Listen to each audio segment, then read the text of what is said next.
Well, hello, and thank you for joining us.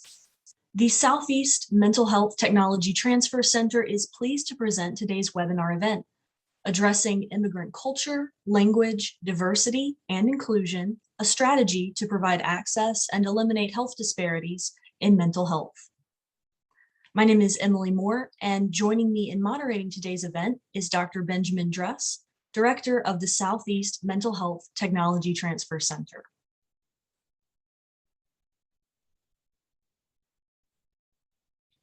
Please note that the work of our center is supported by a grant from the Substance Abuse and Mental Health Services Administration, or SAMHSA. And also note that our center and the larger MHTTC network use affirming, respectful, and recovery-oriented language in all activities.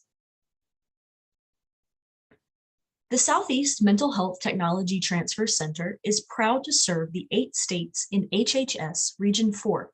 Our expertise in public health programs, systems, research, and evaluation provides a unique lens through which we can address mental health priorities.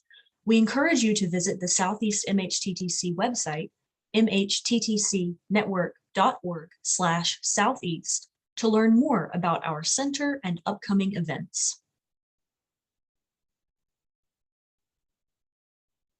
A few important notes to review for today's event. This event is being recorded and will be made available on our website for on-demand viewing soon. We encourage you to share your comments throughout the presentation using the chat feature. Please remember to select Chat with all attendees if you would like to share your thoughts with everyone. We have allotted time at the end of our presentation to answer questions. Please submit your question using the Q&A feature at the bottom of your screen. Finally, for participants who are interested, a certificate of attendance is available for download after the completion of our evaluation surveys. Now I'll turn it over to Dr. Dress, who will introduce today's speaker.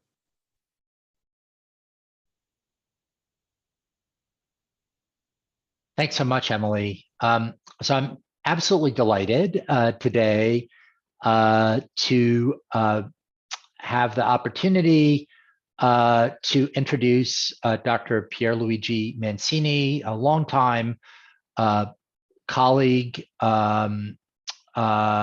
who is a wonderful speaker on this topic and an expert. Dr. Mancini has over 30 years of experience in culturally and linguistically responsive behavioral health treatment and prevention. Dr. Mancini is one of the most sought after national and international consultants and speakers on the topic of mental health and addiction. His areas of expertise are cultural and linguistic competence, immigrant behavioral health, and health disparities. Dr. Mancini founded Georgia's only Latino behavioral health program in 1999 to serve the immigrant population by providing culturally and linguistically appropriate mental health and addiction treatment and prevention services in English, Spanish, and Portuguese. He recently led a project to train clinicians in Latin America who are taking care of the over 4 million displaced Venezuelans arriving in Colombia, Peru, Ecuador, Brazil, Panama, and other countries. Dr. Mancini is the chair of the Georgia Behavioral Health Planning and Advisory Council and serves as the secretary-treasurer on the Mental Health America National Board of Directors. He also serves on the board of directors for Wellstar Atlanta Medical Center Regional Health and the Georgia Council on Substance Use and RI International. Dr. Mancini, it's wonderful to have you here. We're really looking forward to your talk. Thank you so much, Dr. Dress. And hello, everyone. Thank you for making time of your busy days to be here with me today. Let me go ahead and share my screen so we can get started.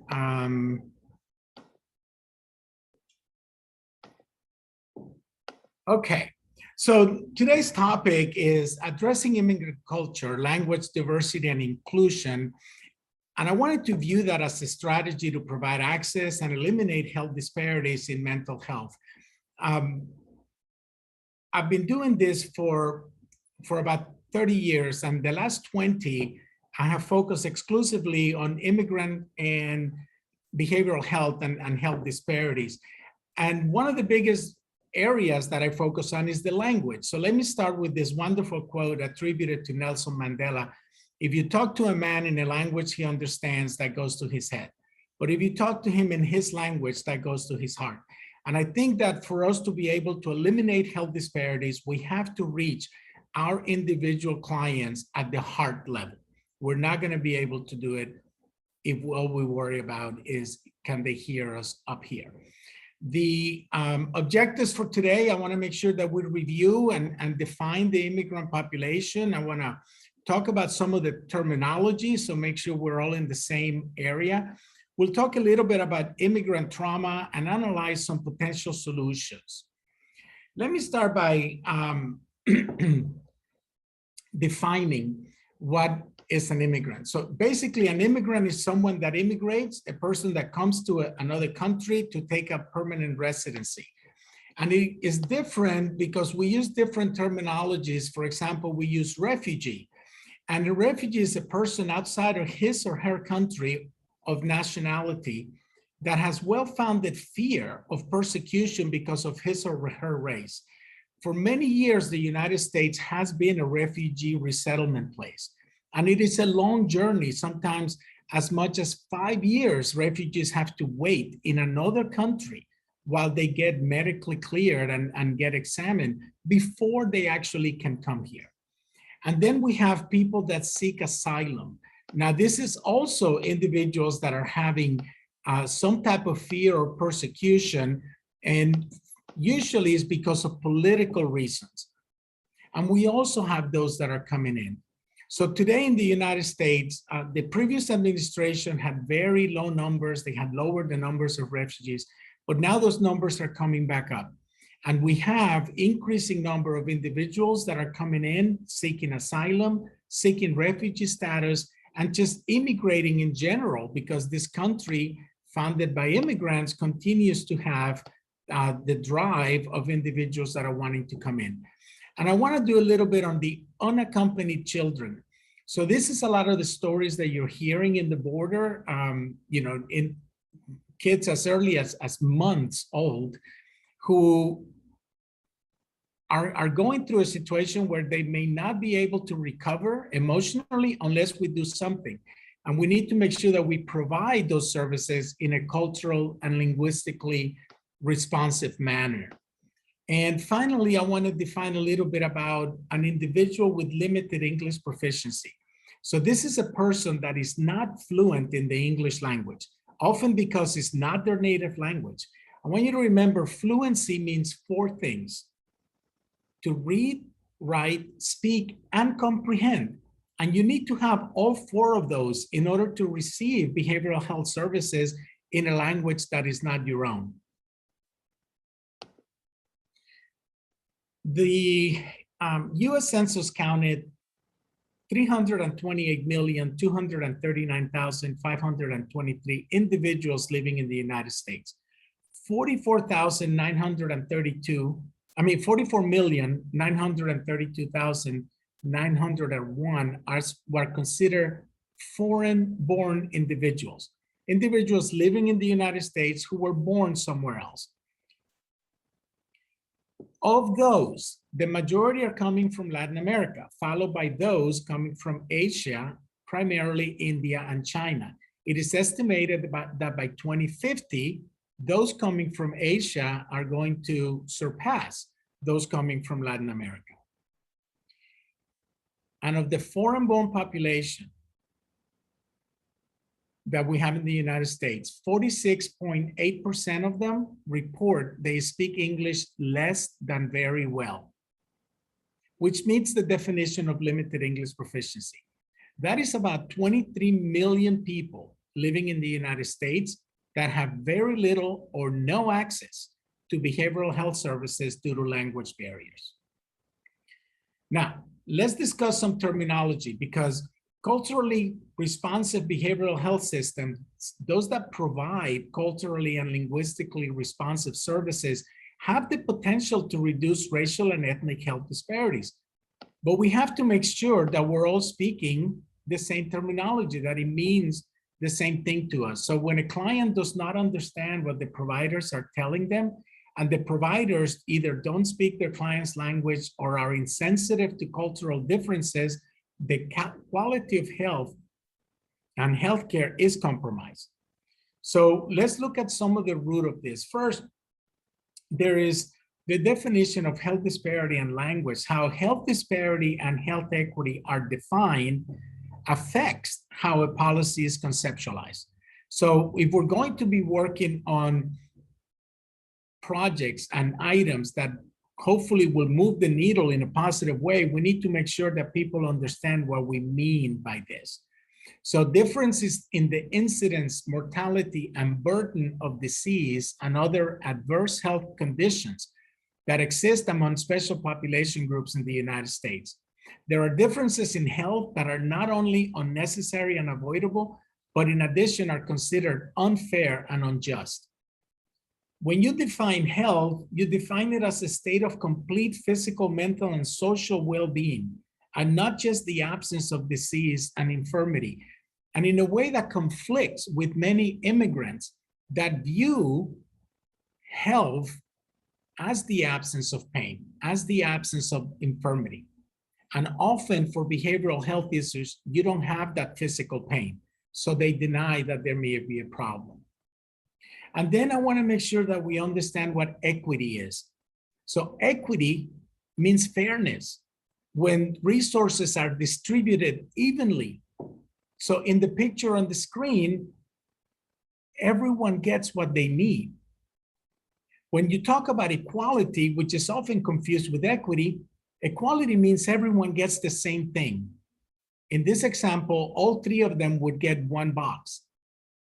But equality only works if everyone begins at the same level, meaning the three individuals would need to be the same height in order for them to only use one box to reach the apple. And then there is unequal treatment. And this is a new definition I started using, but it's an inequality in health due to social factors or allocation of resources as unjust. And it constitutes a disparity. There are health status differences that due to higher rates of poverty, such as poor nutrition. During a recent research study here in South Georgia, it was clearly evident that in many parts in rural America, there are no grocery stores. There is no access to fresh fruit and vegetables, and that plays a role. So poverty also plays a role. So I pose the question, should mental and substance use disorder treatments be integrated into general health policy? In a way, it makes a lot of sense. And I think that's where we see a big move for integrated health. So then health disparities is that difference in health status, health behavior, disability, morbidity, or mortality between socioeconomic groups. It is no secret that if you are wealthy in America, you can have better healthcare than if you're poor. And then there is a difference in health and disparities in health and disparities in healthcare. And I want to separate these. When you talk about disparities in health, it's the difference in the incidence, mortality, and burden of disease. These are the ones that are not only unnecessary and avoidable, but unfair and unjust. But then differences in the quality of health care that are not due to access-related factors or clinical needs, preferences, or appropriateness of intervention. And here, I also ask the question, should policymakers focus on disparities in health or disparities in health care? Now, behavioral health disparities based on racial, ethnic, immigrant status does play a role. So I have a few numbers just to give you. Children from racial ethnic minority groups are 1/3 to 1/2 less likely to receive necessary mental health treatment than white children, despite similar prevalence rates. Only 1 in 11 Latinos with a mental health disorder contacts a mental health provider, and 1 in 5 contacts a general health provider. And LGBTQ plus adults have higher rates of smoking, alcohol, and drug use, suicide, and depression. In 2018, 8.7% of African-American adults received mental health services, compared to 18.6% of non-Hispanic white adults. 6.2% of African-American adults receive prescription medication for mental health services, compared to 15.3% for non-Hispanic white adults. And 3.8% of African-American adults reported serious psychological distress. Numbers for immigrant communities are scarce, and that's because of some of the barriers that we have that I'll mention in a few minutes. So 8.8% of Hispanic adults receive mental health services compared to 18.6% of non-Hispanic white adults. Same thing with prescription medication, 6.8 versus 15.4. This is one of the issues that came up during the opioid epidemic. Latinos were not showing in the early numbers. And one of the reasons that came out is physicians were not giving Latinos prescriptions for opioids because the feeling was they could handle pain better. Same thing for African Americans. 4.6% of Hispanic adults reported serious psychological distress, and the number of suicide attempts by adolescent Hispanic females was 40% higher than adolescents of non-Hispanic white females. There is something called the Latino paradox. So Hispanic populations and immigrants in general have lower rates of illness, but the more time they spend in the United States, the higher the rate of disorders. And then American Indians are a higher risk for PTSD and alcohol dependence, but lower risk for depression. What causes this? So when we look at immigrants, and you'll hear a lot of Hispanic, Latinx in my presentation, because that's who I've worked with a lot. But immigrants in general have lack of insurance. Now, there are differences between immigrants, refugees, and those with asylum status. Refugees and those with asylum status can get access to social services a lot faster than other immigrants. So there are refugees that do have some health insurance coverage. But if there is nowhere they can go where they can serve them, that doesn't help. So geographic and provider level differences, poor access, low quality of care, health provider assumptions, discrimination, language barriers, and workforce disparities. Research shows that all of these factors have an effect, but we need more research. Health inequalities is a difference in health status, behavior, disability, morbidity, or mortality, again, between socioeconomic and demographic groups. And I also wanted to give you a little bit on social justice, because we have injustice is one of the several root causes of inequities in the health and the well-being of individuals. Social justice challenges the roots of oppression and injustice, including marginalization based on race, class, gender, and other social classifications, which includes immigrant status. We've taken such a position in this country where people are firmly planted either on one side or another. So the word immigrant from the get-go becomes a politicized issue, bringing in further stressors into a system that's already struggling with trying to serve this population. And then the social determinants of health. These are the conditions in the environments where people are born, live, learn, work, play, worship, and age that affect a wide range of health, functioning, and quality of life outcomes. They're usually grouped in those 5 categories: economic stability, education, healthcare, neighborhood and built environment, and social and community context. You know, in the United States, 1 in 10 people live in poverty. They can't afford healthy foods. We also have issues in our education system. Children from low-income families, children with disabilities, and those that experience different forms of social discrimination like bullying are more likely to struggle with math and reading. Each one of these brings a different level of and challenges to serving.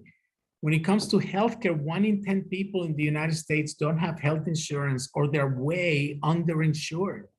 Some just have some kind of critical insurance, and they are less likely to have primary care providers.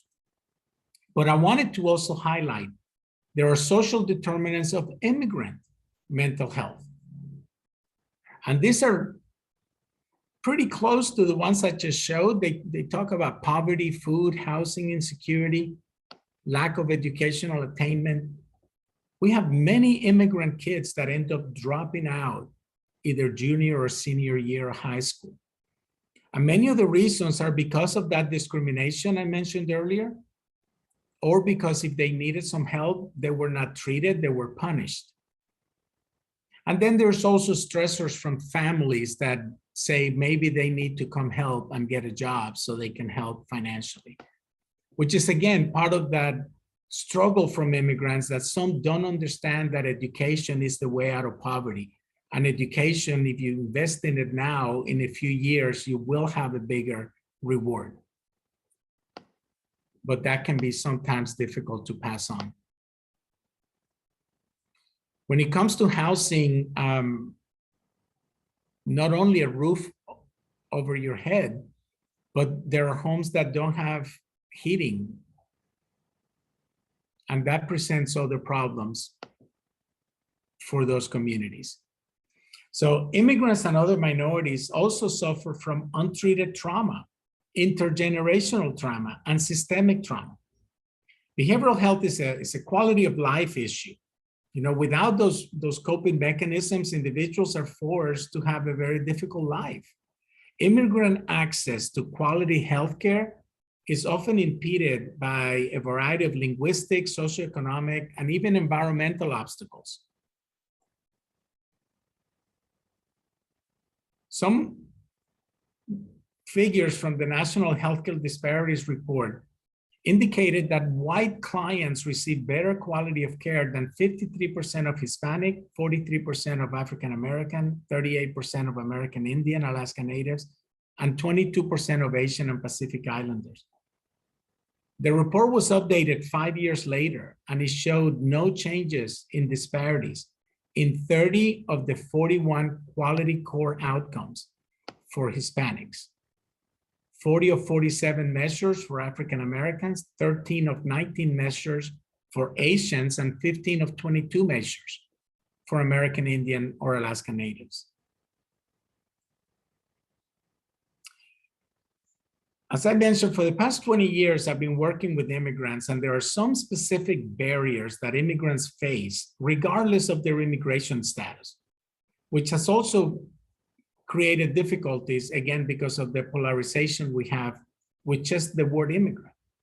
So there is lack of linguistic and cultural accessibility, reluctance to seek services, especially when services are housed in a government building. Depending where immigrants came from, they may not want to access that building.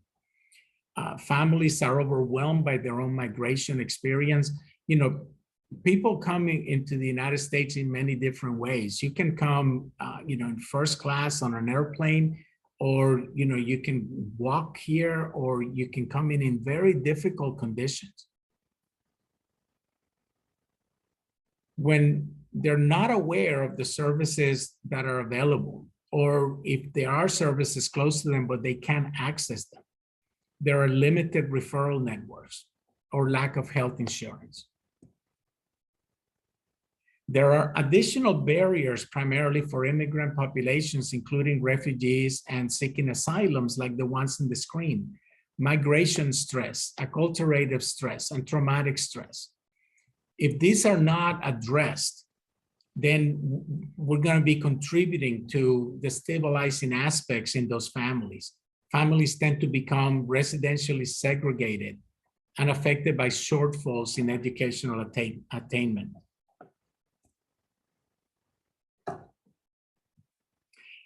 And other definitions that, we use these words very frequently, but not often do we stop and say, okay, what do they really mean? So, an stereotype is an exaggerated belief, image, or distorted truth about a person or a group, a generalization that allows for little or no individual difference or social variation. They're based on images usually provided to us by mass media or reputations passed on by others.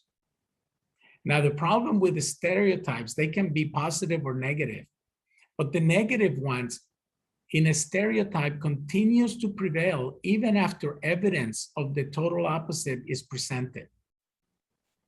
And then prejudices. I often, you hear me say, if you've heard me speak before, this is an inside job. Our work to continue to grow culturally is an inside job.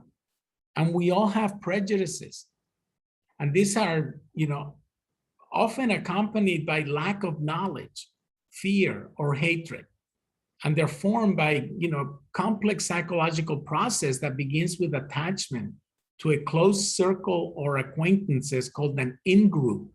So if my in-group starts saying something, I begin to repeat it. And it's often aimed at those that are different from us. And then discrimination is a behavior that treats people unequally because of their group membership. You could be a man, a woman, an immigrant, black, white. Because of that, other groups will look at you and treat you unequally. And then when it comes to attitudes, is the association between a category and an evaluated balance, either positive or negative. Like a gut feeling. And this is critical for organizations that want to serve immigrants and other minority groups, because often there are staff members that have very solid attitudes against working with the individuals you're trying to serve. So the entire organization needs to be able to work on those together.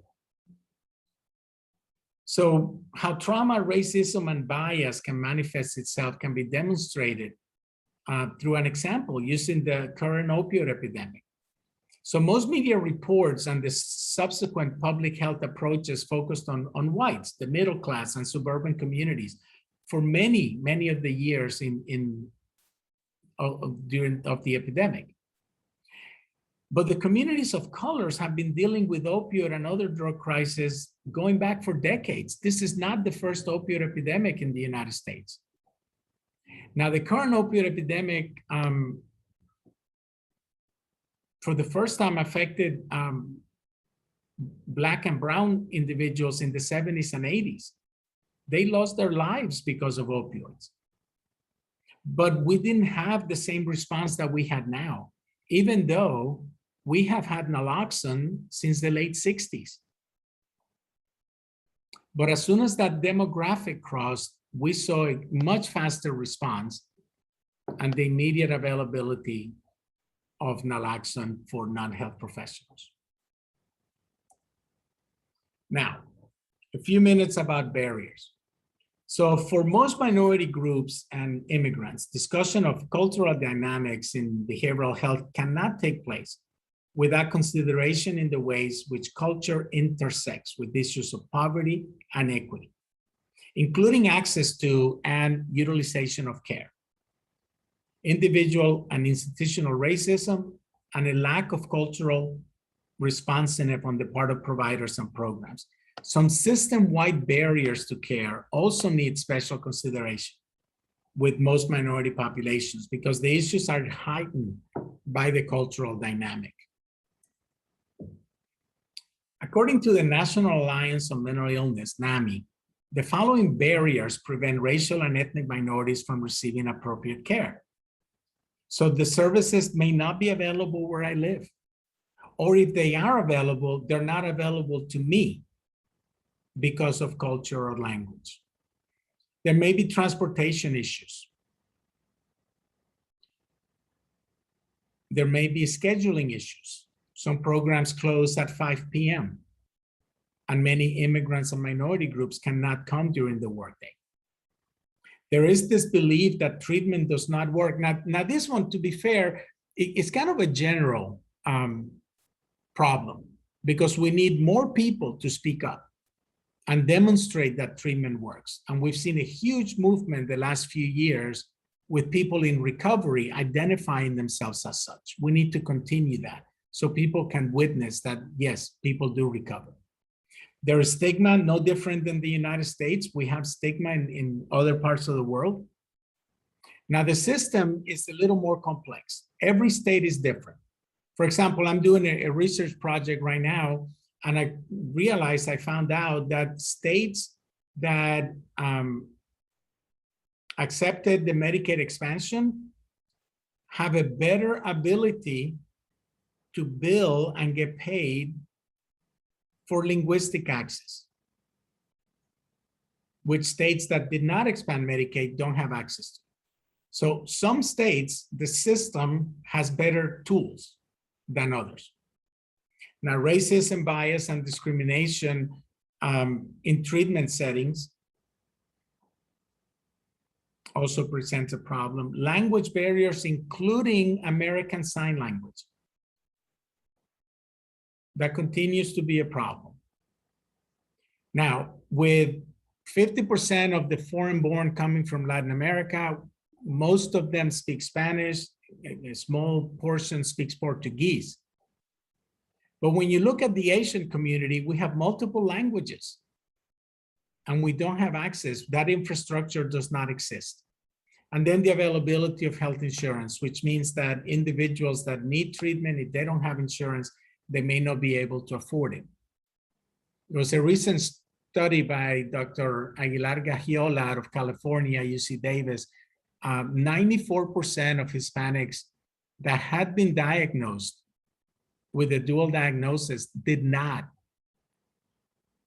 get any treatment. 94%. Now, cost is the most commonly reported barrier to using services. Often immigrants and other minorities, if they don't have health insurance, they don't make enough to be able to support their family. Many send money home, and there's none left to pay for treatment.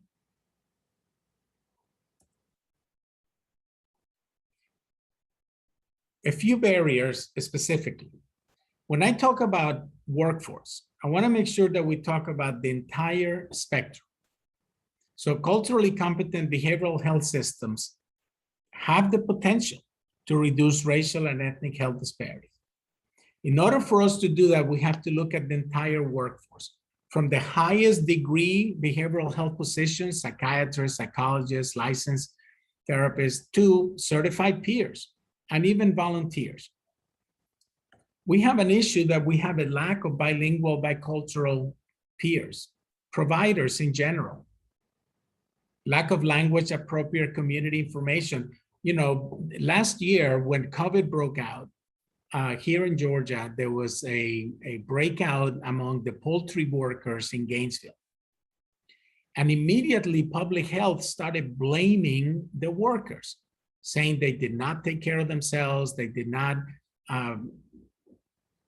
follow the recommendations from the CDC. Well, that information never arrived in a way that they could understand it. So they didn't even know that they were supposed to wear masks, that they were supposed to wash their hands. They didn't know the seriousness of the pandemic. But public health was quick to blame them. We also have the issue of interpreters. You know, interpreters can be lifesavers if they are trained, or they can cause a lot of problems. Many people continue to either use what I call a social interpreter, someone that works in your company but maybe works in IT, but they speak your language, say, hey, come interpret over here. Well, that's unethical. And sometimes they'll tell the client, bring your own interpreter. Well, that's illegal. And then language lines can only take you so far. So we have some serious issues with the linguistic access of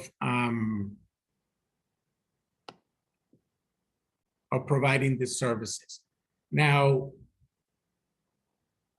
when it comes to the workforce today in the United States, the breakdown for psychologists by race and ethnicity, we have 4.3% of psychologists are Asian, 5.3 African American, 5% Hispanic, and other racial and ethnic groups 1.7. In total, they make up about 16.4% of active psychologists. In contrast, social workers, the most common race ethnicity among licensed social workers is white, 65.8%. There are 17% who identify as Black or African American, and 11% who identify as Latino. That's not enough. And I also want to discuss, when you talk about workforce to serve immigrant and minority communities, it's not just hiring someone that speaks another language. You need to be able to provide the entire spectrum of supports like you do your other clinicians.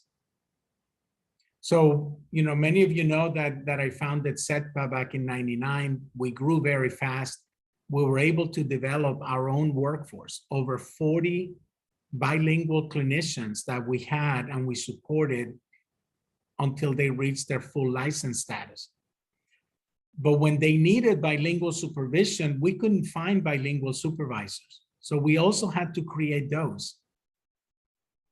And we needed to make sure that we had not only supports in place during recruitment, but then how do we keep them? We need to make sure that we have the right incentives to support this community. Another barrier is traditional health beliefs. We have to take into account the poor understanding of health belief systems and expressions of culture in healthcare for immigrants and minorities. Not everyone believes in the same westernized medicine. Health beliefs are the beliefs that people have about whether or not they're sick, why they think they're sick, and what they think they will help. This is going to be the biggest contributor whether someone makes a decision to seek help or not. And all of those beliefs are weighed against the feared side effects and perceived disadvantages of treatment. When you talk about health belief systems, they define and categorize health and illness.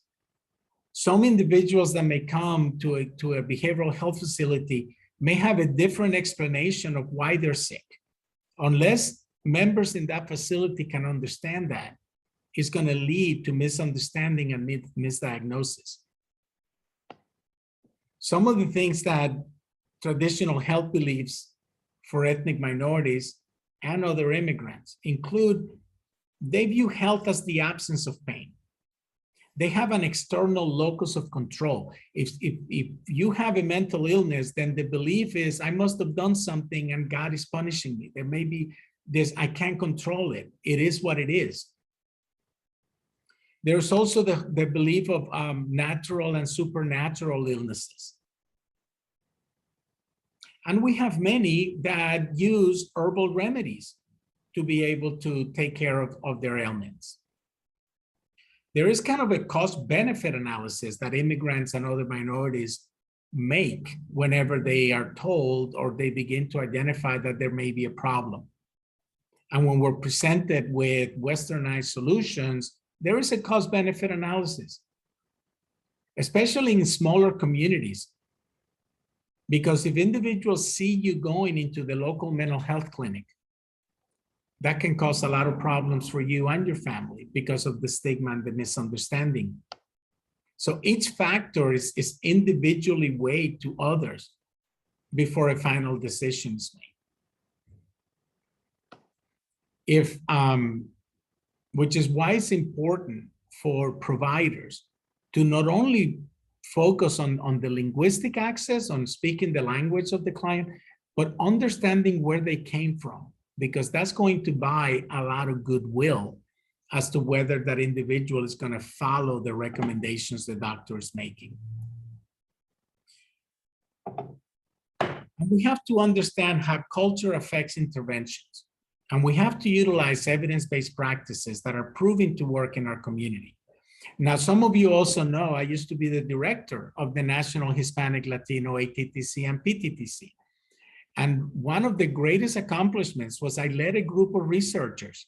For a whole year, they studied over 200 evidence-based practices. And they looked at the detail, the small print, how many of them actually had Hispanic and Latinos in their studies, how many of them have been implemented successfully. And we created an e-compendium. You can access it from the NHL, ATTC, and PTTC sites. It's a 200 evidence-based practice e-compendium on how to serve Hispanic Latinos, because it does make a difference. You know, there are similarities that minorities and immigrants share when deciding whether or not to access behavioral health services. You know, how do we communicate? How do we tell people what I think is wrong? How do we manifest our symptoms? So we've shared those factors. And then we have the general factors that unfortunately continue to play a role in the inability of immigrants and other minorities to access treatment, including racism, discrimination, economic impoverishment, mistrust, and fear. So overall, I want you to understand that systems and providers don't set out to make it difficult for minorities and immigrants to access behavioral health services. Sometimes the best intentions don't yield the best results. Language is one of the biggest barriers. And again, you have to be fluent. Your bilingual, bicultural staff has to be able to read, write, speak, and comprehend. If they only speak the language, they're going to miss many other ways that the individual is going to communicate with them, including written assignments. There's also other barriers that we can break down at the individual, provider, and system level. At the individual level, we have things like your demographics. What type of information do I collect from the individuals that come see me? What are the social structure variables? What are the health beliefs and attitudes? Do I invest in that? Or do I just take name, address, number, age, and what's your insurance information? At the provider level, we need to make sure our staff is trained. So one of the greatest things I did when I had my clinic here in Norcross, every year, all non-clinical staff, every year, all non-clinical staff had to go through mental health first aid. It made a world of difference. Because when you think about it, your front desk staff usually doesn't have a behavioral health background. They're usually young people who just want a job. So they may not understand your client. And from the very next day, after we taught mental health first aid the first time, the whole environment changed. People understood who our client was. And then attitudes, like I mentioned earlier, some people don't like to work with people that have accents. And then the right workforce.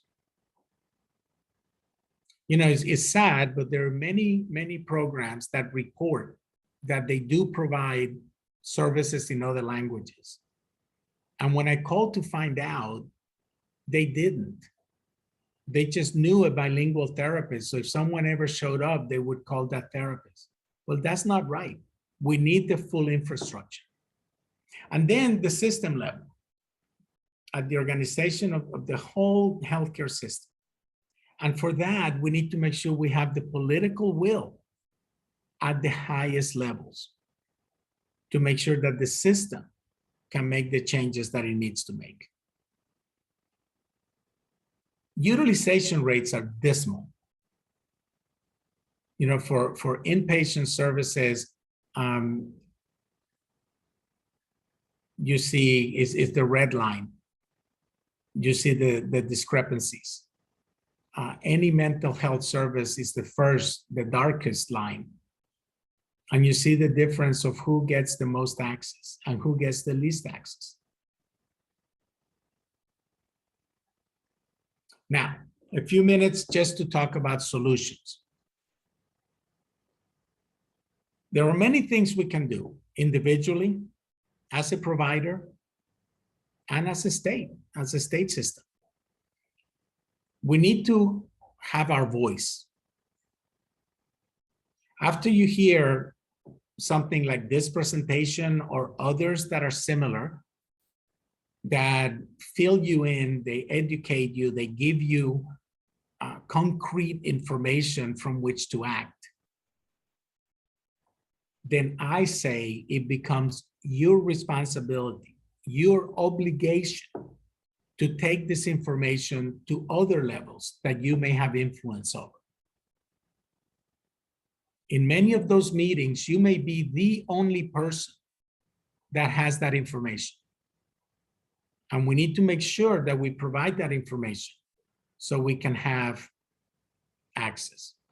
There are some organizational strategies so we can simplify and translate client-facing forms and documentation. Now, you also have to remember, just like in the general population, many immigrants and minorities may not be able to read in either language. So we must be prepared for that. We need to adopt community-defined promising practices, as I mentioned from the e-compendium. Providers that represent the local community. You know, one of the greatest finds that I had when we opened our prevention programming, certified prevention specialist is not a position in Latin America or in most parts of the world. What I did is I went into the communities and I met immigrants. I met people who had professions in their countries, who knew how to work with kids, and I brought them in to work in prevention. And they did a fantastic job. Many of them became certified prevention specialists. Same thing with clinicians. I can claim I was successful, at least one, but I convinced one interpreter to go to school and become a licensed therapist, and she did. We also have to be able to engage the client at their level. And we need to make sure that we can keep them engaged or during the pandemic. Organizational approach to case management. We need to make sure the clients understand the treatment decisions. Everyone in the organization needs to be a part of the solution. You know, health systems can be fragmented and reactive, and often that's the sad case. We wait till something goes bad before we fix it. Changing demographics, economic constraints, increasing medical complexity, they all play a role. Healthcare transformation involves patients, physicians, and providers, nurses, administrators, client care staff, support staff. Everyone has to play a role. So the creation of a care coordination department, we need to find out what is needed to make service a reality and focus on specific populations. And the ones that can provide that information for us are more internal and external. So you have your frontline staff. They know what the needs are, but often administration and governance does not listen. And then you have your community members. They'll tell you what they need. The most success we ever had in creating and implementing programs is when we brought in community members to focus groups. And we would ask them, how do we serve you? And they told us, and we were able to be successful. Thank you all so much. We do have some time for questions, and I believe you'll be getting a copy of this presentation. So here's all my contact you can email me or reach out through social media. Thank you so much. And Emily, I will turn it back over to you. Awesome. Thank you so much, Dr. Mancini, for such a wonderful presentation. We already have a lot of questions in the Q&A feature, so I will just go ahead and get started. The first one is, how do I access your study on efficacious evidence-based treatments for Hispanic populations? Great question. So the National Hispanic and Latino ATTC and PTTC have web pages similar to the one for the Southeast MHTTC, and you can access the e-compendium, that's the name of it, the e-compendium through those pages. I'll see if I can find them and I'll put them in the chat. Okay, thank you. The next one is, the established culture interprets the other, the migrant, as weak, and that is the level of services that it offers. There's no intention to provide them with effective, dignified, and quality services under this scheme of domination / subjugation. What do you think about this, Dr. Mancini? Wow, okay, so that is, oh,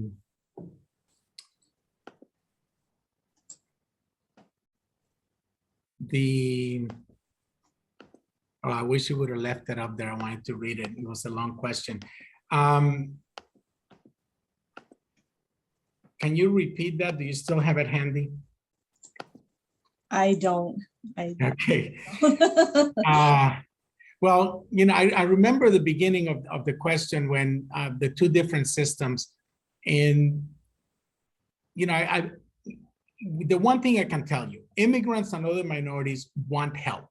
They don't want to live in misery. They come here because they want a better life. So when we're suffering, we want help, and we can access them. And that is clearly evident by the fact that when I stepped down from my clinic, we were seeing over 150 people a day, per day. And these were mainly immigrants from age 3 all the way to older adults for the entire spectrum of behavioral health disorders. The reason we achieved that is because we went into the communities to educate. We wanted to make sure that people understood kind of the same message we're trying to do in the general population. We want to let people know that we need to normalize behavioral health conversations.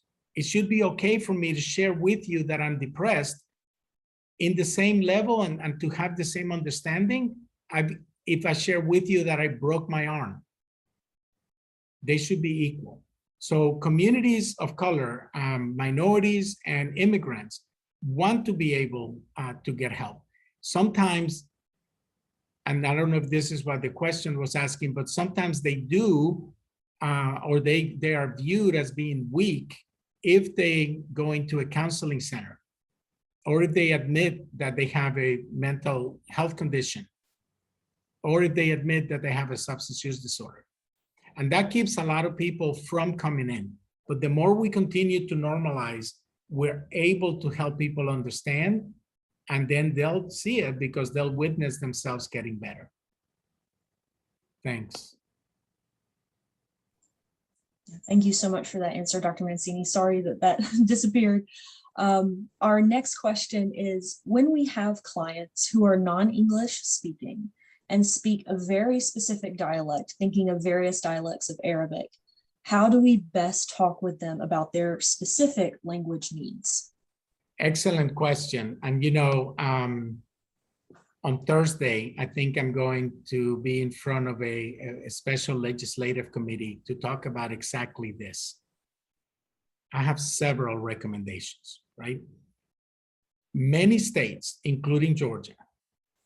The short answer, let me start with that. The short answer is we need to increase the workforce with clinicians, peers, psychiatrists, psychologists, everyone who speaks both languages, who speaks English and the language of the client.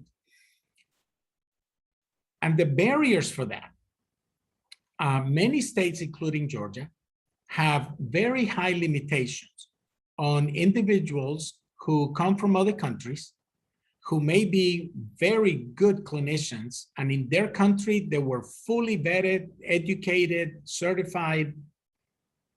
But when they come here, their credentials are not accepted. And it's because of the differences in the education system. For example, in Latin America, you go to school 6 years and you get what's equivalent of a master's degree.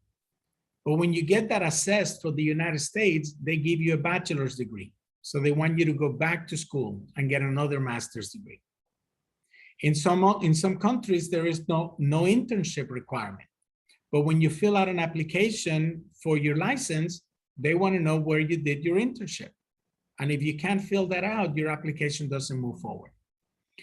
We need to motivate bilingual individuals who want to be clinicians to go to school.